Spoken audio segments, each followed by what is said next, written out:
Pangingisda ang madalas na pinagkakakitaan ng mga mamamayan sa dakong ito ng Mindanao sa Banay-Banay, dito sa probinsya ng Davao Oriental. Sa mabilis na paglipas ng panahon, lalong lumago ang bilang ng mga umaanib sa Iglesia ni Cristo. Umusbong rin sa dakong ito ang maganda at modernong gusaling sambahan. Sumasampalataya po sila na napakahalaga po nito sapagkat gaya nga ng ating natutunan mula sa aral ng ating Panginoong Diyos na ang banal na dakong ito ay kinalulugdan niya at dito niluluwalhati ang kanyang pangalan. Kaya nga po ang mga kapatid sa kanilang pananampalataya at pananabik sa banal na dakong ito ay itatalaga nilang kanilang sarili sa laging pagpunta rito. Yung kanilang pananalangin at higit po sa lahat, yung kanilang pagdalo sa pagsamba ay hindi po nila pababayaan.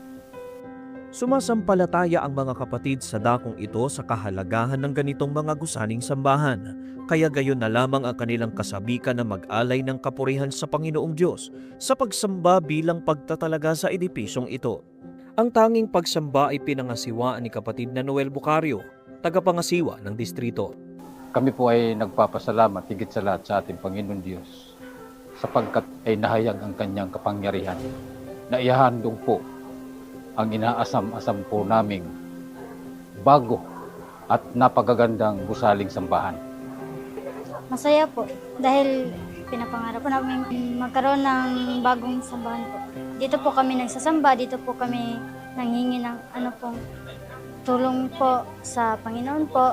Kung meron po kaming problema sa buhay po, dito po kami nanalangin po. Ako po ay nagpapasalamat na natayo po itong simbahan na ito dahil malaking tulong po ito sa amin.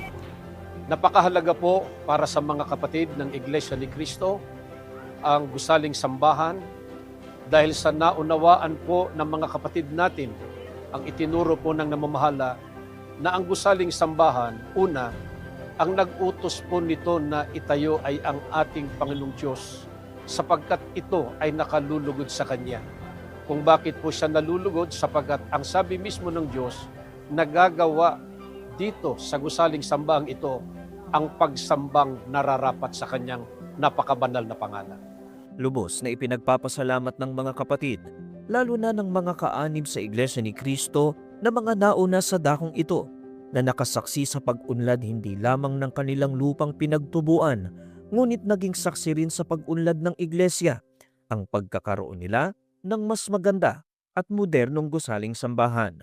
Hindi namin makapa kung anong salita ang maaring mamutawi sa aming bibig, pero ang nababatid po namin ay walang katapusang pasasalamat ang aming ibig iukol sa ating Panginoong Diyos na kinasangkapan po niya ang kapatid na Eduardo Manalo upang maalala ang distrito ng Davao Oriental at maitayo ang gusaling sambahan ng lokal ng Dinagsaan.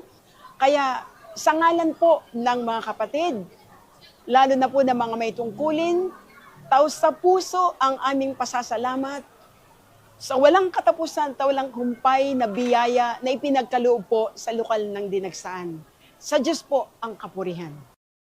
Umiiyak po at sumisigaw ang aking puso sa kaligayahan dahil itinulot po at ipinagkaloob ng ating Panginoong Diyos na maitayo ang napakagandang sambahan.